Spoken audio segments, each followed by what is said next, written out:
사도행전 설교 순서로 45번째 갈리오는 상관하지 않았지만입니다. 고린도는 지금까지 바울이 선교한 지역 중에서 가장 길게 머물렀던 곳입니다. 바울은 이곳에서 무려 1년 6개월 동안 머물면서 하나님의 말씀을 가르칩니다. 11절에 1년 6개월을 머물며 그들 가운데서 하나님의 말씀을 가르치니라. 물론 3차 전도 여행 때에는 예배소에서 3년을 머물지만 현재 시점에서는 고린도의 1년 6개월이 가장 긴 시간입니다. 본문의 상황은 바울이 고린도에 도착하여 복음을 전한 지 8, 9개월쯤 되었을 때 일어난 일입니다. 아가야 지방의 총독으로 갈리오가 부임을 했어요. 아가야 지방이다 했는데 고린도를 포함한 더 넓은 지역의 행정 개념, 행정 구역이 아가야 지방입니다. 우리가 이제 터키 성지순례가 10월 달에 있는데 이 터키 성지순례 쪽 가면 이 사도행전을 쫙 꿰뚫는 거예요. 너무 좋죠. 갈리오의 이 본명은 마르쿠르 안네오스 노바투스인데 이 사람은 수토와 철학의 대가인 세네카의 형입니다. 1905년에 발견된 한 고대 비문에 따르면 AD 51년에서 52년에 아가야의 총독이 되었습니다. 이때 바울은 총독이 부임하면서 유대인들로부터 고발을 당하는데 로마 정부가 허락하지 아니한 종교를 장려한다. 고발을 했어요. 12절 갈리오가 아가야 총독 되었을 때 유대인이 일제히 일어나 바울을 대적하여 법정으로 데리고 갔습니다. 13절에 말하되 이 사람이 율법을 어기면서 하나님을 경외하라고 사람들을 권한다 하거늘. 바울을 고발하는 목적도 있었지만 신임 총독을 길들이기 위해서 이들이 숫자들을 모아가지고 이렇게 고발을 했습니다. 근데 이 일에 가장 앞장섰던 사람이 바로 회당장 소스데네입니다. 사람들을 모아서 바울을 대적하고 붙잡아 갈리오 총독 앞으로 끌고 간 사람이 소스데네. 그런데 이 소스데네의 계산은 보기 좋게 실패했죠. 이 소스데네가 바울을 끌고 가서 이 사람이 로마가 허락하지 아니한 이 신앙을 권합니다. 이 사람 처벌해 주세요. 이렇게 얘기를 딱 하니까 이 아가야 이 갈리오 총독이 14절에 바울이 입을 열고자 할 때 갈리오가 유대인들에게 이르되 너희 유대인들아 만일 이것이 무슨 부정한 일이나 불량한 행동이었으면 내가 너희 말을 들어주는 것이 옳거니와 만일 문제가 언어와 명칭과 너희 법에 관한 것이면 너희 스스로 처리하라. 나는 이러한 일에 재판장 되기를 원하지 아니한다. 세네카의 말에 따르면 갈리오는 선량하고 친절하며 어느 쪽에도 치우치지 않았던 공정한 사람이었다. 이렇게 평가합니다. 그래서 그는 유대인들의 불순한 괴략을 간파하고 그들을 법정에서 쫓아냅니다. 16절 그들을 법정에서 쫓아내니 심지어 법정 앞에서 사람들이 소스데네를 때리기 시작하죠. 17절 모든 사람이 해당장 소스데네를 잡아 법정 앞에서 때렸다. 이걸 누가 때렸냐? 유대인들이 때렸냐? 아니면 이 고린도 사람들이 때렸냐? 여러 가지 견해가 있지만은 누가 때렸든지 맞은 건 사실입니다. 소스데네가 신임 총독에게 너무 무례하게 굴고 또 바울에게 너무 못되게 굴어서 혼쭐을 내주었다. 하여튼 소스데네 신세가 처량하게 되었습니다. 그런데 참 여러분 재밌어요. 놀랍게 이 소스데네가 바울을 끌어다가 법정에 세운 이 소스데네가 훗날 고린도 교회 구성원이 된다는 사실입니다. 훗날 바울이 이 소스데네를 자신의 형제라고 소개합니다. 고린도전서 1장 1절 하나님의 뜻을 따라 그리스도 예수의 사도로 부르심을 받은 바울과 형제 소스데네는 동그라미를 치시고 밑줄 좀 쳐보세요. 이 소스데네가 그 소스데네예요. 지금도 고린도에는 바울을 기념하는 고린도 교회가 있다고 합니다.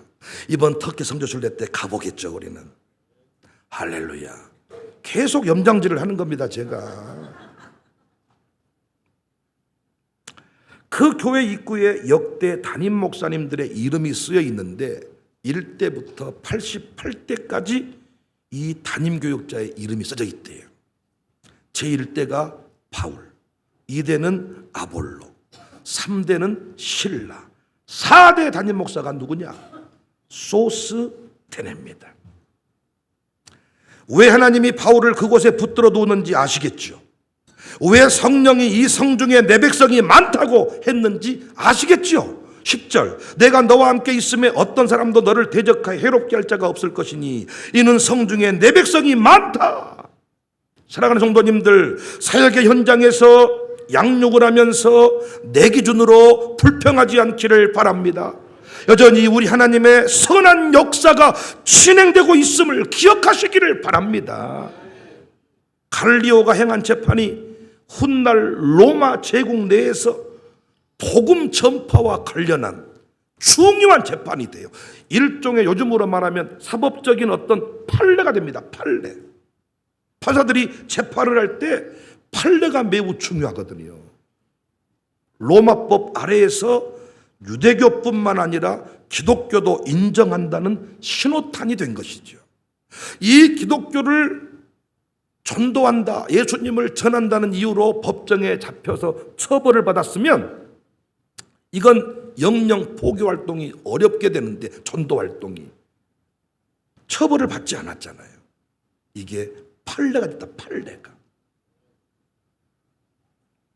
무엇 하나 우연히 일어난 일이 없습니다. 역사의 주관자는 하나님이십니다. 정말 하나님 나라 확장의 역사는 성령님이 주도하십니다. 순응하고 기다리는 것이 중요합니다. 후에 바울이 예루살렘에서도 고소를 당합니다. 사도행전 25장 1절 베스도가 부임한 뒤 3일 후에 가이사라에서 예루살렘으로 올라가니 대제사장들과 유대인 중 높은 사람들이 바울을 고소할세. 이때 바울의 신병 처리에 관하여 베스도는 신중합니다. 바울도 당당히 황제 앞에서 재판을 받겠다 이 얘기합니다. 사도행전 25장 11절 만일 내가 불의를 행하여 무슨 죽을 죄를 지었으면 죽기를 사용하지 아니할 것이나 만일 이 사람들이 나를 고발하는 것이 다 사실이 아니면 아무도 나를 그들에게 내줄 수 없나니 내가 가이사께 상소하노라.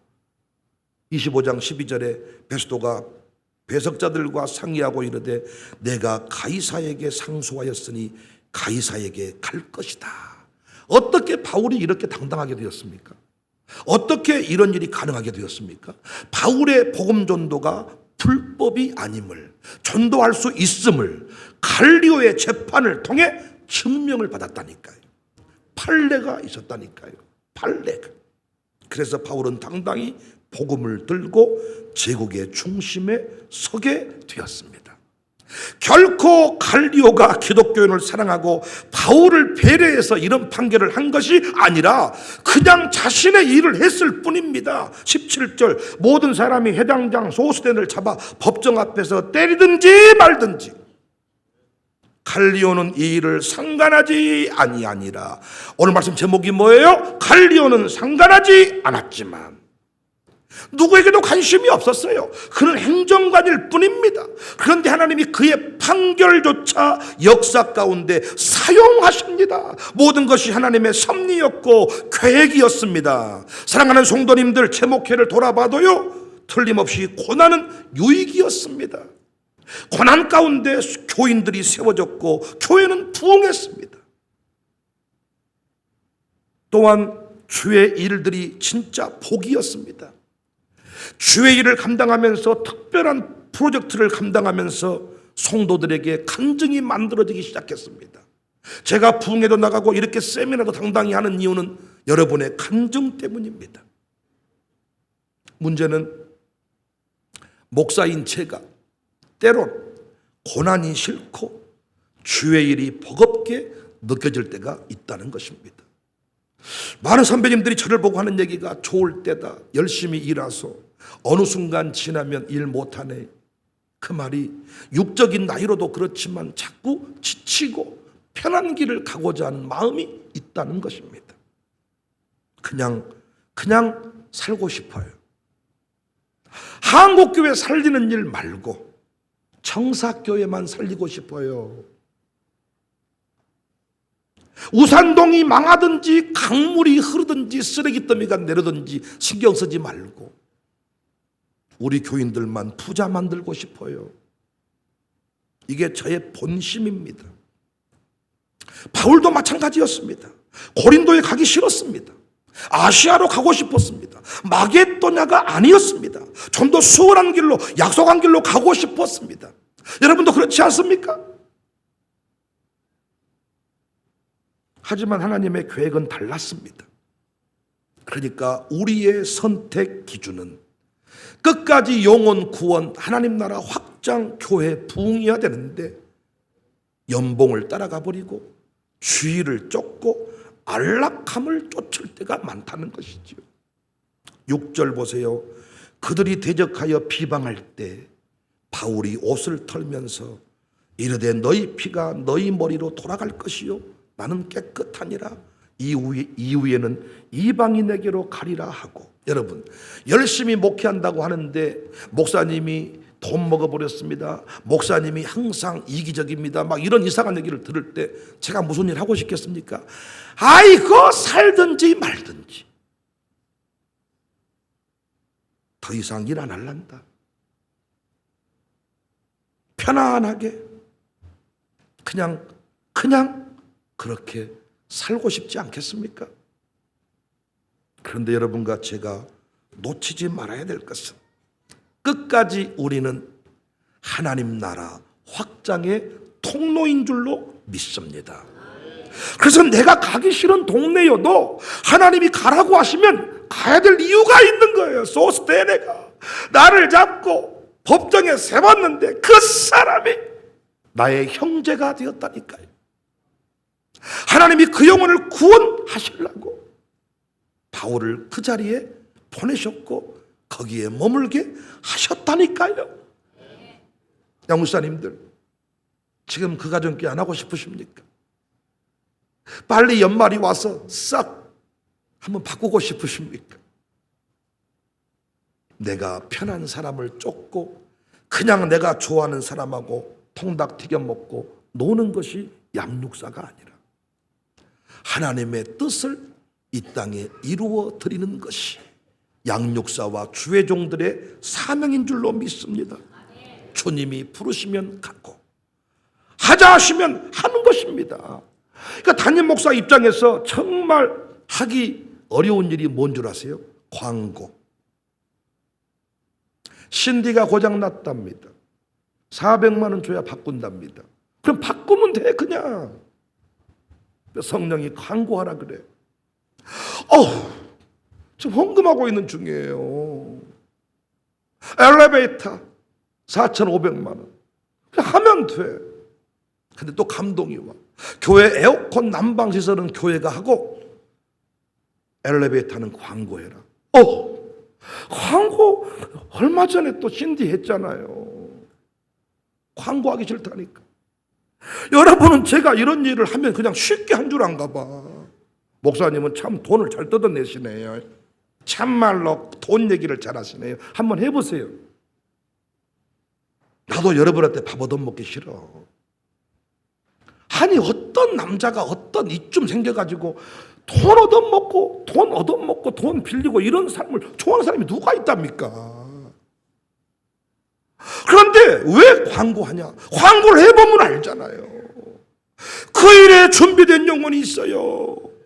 그 애를 통하여 복 주시겠다 하는 가정이 있어요. 그래서 목사 관리는 뭐예요? 내가 편한 길을 가는 게 아니라 내 생각대로 중단시켜버린 게 아니라 광고해 주는 거예요. 그랬더니 신디도 너무나도 멋진 가정들이 헌신을 했어. 아침에도 아내가 제게 와서 여보, 나도 신디 헌금하고 싶다. 나 생각지도 못했거든요. 은민이가 신디 치는데 헌금하고 싶다. 좋다 하자. 그런데 지금 돈 없대. 작정해라. 써내라. 야, 하나님께서 이렇게 감동 주는 사람들이 있더라고요. 설교도 마찬가지입니다. 사도행전 강의를 쭉 해가는데 중간중간에 끼어드는 말씀들이 있잖아요. 사도행전 강의하고 싶어요. 빨리 끝내야 돼요. 내가 서 있는 이유가 뭐예요? 사도행전 강의를 빨리 끝내는 게 제 목표입니까? 사도행전 강의 끝내고 그 다음 강의 나가고 성경 박사임을 증언하기 위해 설교하는 거 아니잖아요. 하나님의 뜻을 전하는 것인데 오늘은 이 설교하지 말고 제 방에 오시면 보여드릴게요. 설교 다 써놓는다니까요. 설교 묵상한다니까요. 그런데 다른 말씀 전하라고. 그때 쭉 말씀 전하면 역시 하나님이 이루실 일이 있더라고요. 교인이 괴로울까 봐서 침묵하는 사람이 목사가 아니야. 교인 형편 따져가면서 지금은 이런 말 할 때가 아니야. 그건 목사가 할 일이 아닙니다. 아무리 괴로워도 주님이 광고하라 그러면 광고해야 돼. 아무리 괴로워도 주님이 건축하라 그러면 건축해야 돼. 아무리 괴로워도 고린도에 머물라 그러면 머물러야 돼. 1년 6개월 동안 그냥 떠나고 싶었습니다. 근데 머물렀으니 열매가 소스된 애가 형제로 교회 지도자로 세워지지 않습니까? 부흥회도 마찬가지 아닙니까? 한 영혼을 구원할 수만 있다면 미국이 아닌 유럽이 아닌 서울이 아닌 어디 전 세계 땅 끝에서라도 강사를 모셔다가 부흥회를 해야 되는 것입니다. 편한 길이 아니에요. 안락한 길이 아니에요. 전 부자 되십시오. 우리 교회 부자 만들어줄 겁니다. 외치고 있는 중에 천한 목사님 모시게 된 것은 우연한 일이 아닙니다. 우리 킹덤 아카데미 강사를 한번 오셨는데요. 그 사이가 교회 내에 개척교회 할 때 청년, 아주 가난했던 청년, 구글사에 들어가서 일했다가 창업을 했는데 그 창업된 그 회사가 몇백억의 자산가가 돼가지고 지금은 한국교회를 살릴 만큼 큰 그릇 되었대요. 그 간증이 있는 목사님이야. 하나님이 부르시는 자리, 하나님이 가라고 하는 자리, 하나님이 하라고 하는 말 하는 사람들이 주의 종입니다. 나라사랑 기도 포럼 후에 어떤 집사님과 대화를 나눴어요. 동성애법 반대 운동 벌일 때 어떤 사건 한 대목을 얘기해 주더라고요. 그때 이런저런 막 고발을 당했다는 거예요. 그때 광주 계자시교회 나학수 목사님하고 필리핀 우리 이정은 선교사의 부친이신 이혼재 목사님이 재판을 받게 됐어. 졸지에 소송에 휘말린 거죠. 누군가 책임을 져야 끝나는데 그때 이혼재 목사님이 내가 감옥 갈란다. 다 감옥 안 가고 내가 안 했다고 막 발 빼고 이렇게 막 하고 있을 때 내가 뭔 책임, 나는 아무 책임이 없다 이렇게 막 할 때 이혼재 목사님이 내가 감옥 갈란다.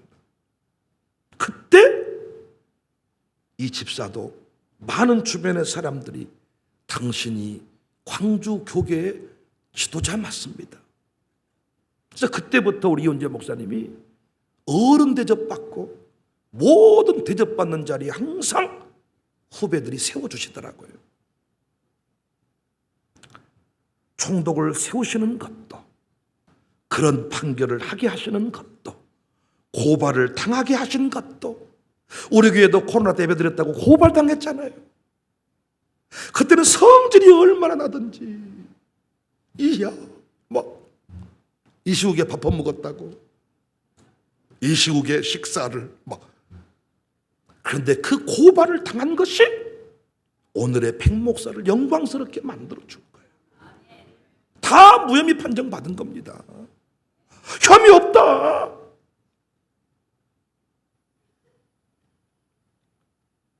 고발을 당하게 하신 것도, 확진자가 나오게 하신 것도, 교회가 폐쇄를 당하게 하신 것도, 바울을 감옥에 두신 것도 다 영혼 구원에 필요해서 하나님 나라 확장 때문에 하신 일입니다. 사랑하는 여러분, 우리의 관심이 끝까지 영혼 구원에 있기를 원합니다. 끝까지 하나님 나라 확장에 있기를 원합니다. 편한 길을 가는 사람이 목사 아닙니다. 사람들의 눈치 보면서 부담스러우니까 이 설교 빼버리고 이 광고 빼버린 사람이 목사 아닙니다. 두고 보십시오. 틀림없이 엘리베이터 광고도, 마룻바닥 영성 체험관 건축도, 역사의 길이 남을 만한 가문 세우시기 위하여 하나님이 그거 하게 하신 겁니다. 저는 놀랍습니다. 진짜 마룻바닥 영성 체험관이 저렇게 멋지게, 저렇게 위대하게 세워질 줄 몰랐습니다. 그림을 그려 조감도를 봤을 때는 진짜 그냥 미니어처처럼 조그맣게 그냥 이런 예배당이야 할 줄 알았습니다. 야, 근데 은혜채플 못지않게 위험이 있네요. 저거 다 완공되거나 저기서 예배할 때, 테이프 커팅식 할 때, 저거 한국 교인들이 와서 구경할 때, 탐방할 때 엄청날 것 같네요. 야, 그때 그거 아무것도 아닌 줄 알았는데 항상 하나님의 계획은 위대하셨습니다. 우리는 감옥 가지 않는 게 형통이야. 암 걸리지 않는 게 형통이야. 맞지? 어떤 담임 목사가 우리 교인들 암 걸리게 해달라고 기도하겠어요? 어떤 목사가 성도 감옥 가게 해달라고 기도하겠어요? 그런데 하나님이 바울도 여러분 보시지만 감옥에 가라고, 고발을 당하라고, 거기에 머물라고, 반대가 있지만 머물라고. 야, 그때 우리가 할 일은 뭡니까? 그 말씀대로 순종을 하는 것입니다. 갈리오는 상관하지 않았지만은 하나님은 역사하셨습니다. 할렐루야. 판사가, 구청장이, 시장이 우리 보고 좋은 판결해 준 거 아니지만은 하나님은 그 모든 역사를 사용해 주셨습니다. 저는 세대통합센터 건물 사고 선교하는 건물이다, 지역 주민 살리는 건물이다 예배드렸는데 구청장이 세금을 매기니까 얼마나 열받던지 진짜 광산구청을 멸해달라고 최근까지 기도했어요. 나는 기도합니다. 주의 일에 대적되는 사람은 멸해버려야 되니까.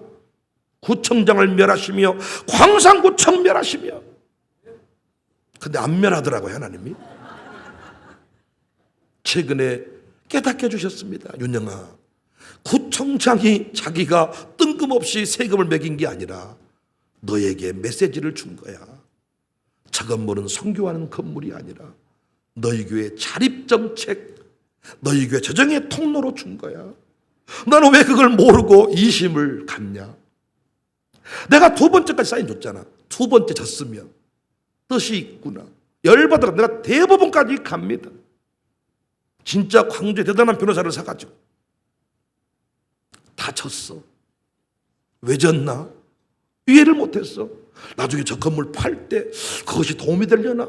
이야, 근데 이 코로나 시대를 지나고 경제 한파를 지나면서 하나님이 센터에 대한 간증을 주시는데, 이야, 응답을 주시는데, 이야, 세금을 부과하시는 것도, 재판을 받게 하시는 것도, 확진자가 나오게 하시는 것도, 확진자가 7명도 아니야 70명이 나오게 하시는 것도, 고발을 당하고 다른 장로님들만 다 아프고 우리 목사 식구들은 싹 빠졌으면 어디 또 자기들끼리 특효약을 먹지 않았나, 이런 오해가 있을 수 있는데 우리 부모님, 양쪽 부모님 다 걸리고 저와 관련된 사람 다 걸렸습니다. 할렐루야. 그러니까 얼마나 참 이게 은혜가 됩니까? 하나님은 영혼 구원을 위하여 모든 것을 동원하시는 분임을 믿으시기를 바랍니다. 17절 말씀이 도전되지 않습니까? 모든 사람이 회당장 소수대네를 잡아 법정 앞에 때리되 갈리오가 이 일을 상관하지 말든지 죽든지 살든지 상관하지 아니하고 그냥 지 일을 한 것뿐인데 이 재판이 나중에 복음 전하는 일에 통로가 될 줄, 쓰임받게 될 줄 누가 알았고, 이 재판의 결과가 소스데네가 바울 곁에서 동역자가 될 줄 누가 알았습니까? 사랑하는 여러분, 하나님이 필요해서 사용하십니다. 하나님이 필요해서 우리를 감옥에도 갇히게도 하시고, 아프게도 하시고, 힘들게도 하시고, 고난의 깊은 바다를 지나게도 하시고, 그때마다 어째 믿어도 이런 일이 있답니까? 어째 내 가정교회 식구들은 이런 사람만 온답니까? 하시지 맙시다. 하나님의 역사가 진행되고 있습니다. 갈리오는 상관하지 않았지만은 하나님은 우리 인생에 상관하고 계십니다. 눈동자 같이 지키시고 보호하십니다. 할렐루야. 하나님은 한 영혼 구원하실 때 모든 걸 다 동원하시는데 필요하시면 우리 교회도 동원하시더라고요. 영혼 구원에 집중을 해야 돼. 하나님의 마음을 알고 하나님의 뜻이 있어서. 우리 교회가 숫자가 지금 불어나고 부흥해서 감사하지만 이를테면 15년 동안 한 명도 안 불어날 수도 있잖아요. 그때 내가 떠나야 되나? 내가 죽어야 되나? 그렇지, 떠나버리면 마음 편하겠지. 그러나 주님은 죽지 말고 그 자리에 서 있어라 할 때 견딜 수 있겠냐고요. 난 우리 김병환 장로님이 뜬금없이 나타나셔가지고 사랑 실은 교통봉사대, 이거 우리 어렸을 때 유행했던 봉사대야. 그런데 갑자기 광주시대를 설립하시겠다. 난 이것도 분명히 뭔가 뜻이 있다고 생각해. 필요하면 다 쓰시니까. 할렐루야. 우리 김병장님 오셔가지고 얼마나 교회가 막 왁자지껄. 그러면 윷놀이판에 또 활력이 돕니다. 우리 이광대 집사님하고 김창민 집사님 거의 독보적인 존재였는데요. 이야, 이 새로운 인물 나타나셔가지고 이 두 분이 멘붕에 빠져가지고 던지면 막 뭐가 나와버리거든요. 막. 그래서 두 분이 멘붕에 빠졌어. 우리는 너무 재밌어. 이야! 하나님이 우리 김병관 장로님도 사용하신 줄로 믿습니다. 뜬금없이 신효철 장로라는 사람이 나타나시고, 뜬금없이 나라 사람 기도 포럼이 나타나시고, 뜬금없이 박균택이 나타나시고, 이 모든 게 다 나는 우리 교회를 중심으로 해석을 하는 거예요. 다 동원하시니까. 청사교회를 열방에 드러내시려고, 우리 교회 부흥케 하시려고 다 동원하신 것입니다. 그래서 함부로 역사를 평가하지 말고, 편한 길을 가려고 하지 말고, 주님이 원하신 길을 걸어가서 고린도에서도 부흥을 만들어내는 우리 교회가 됩시다. 오산족에서도 부흥이고, 서울에서도 부흥이고, 유럽에서도 부흥이고, 하나님의 위대한 역사를 꼭 믿으시기를 주님의 이름으로 축복합니다. 할렐루야.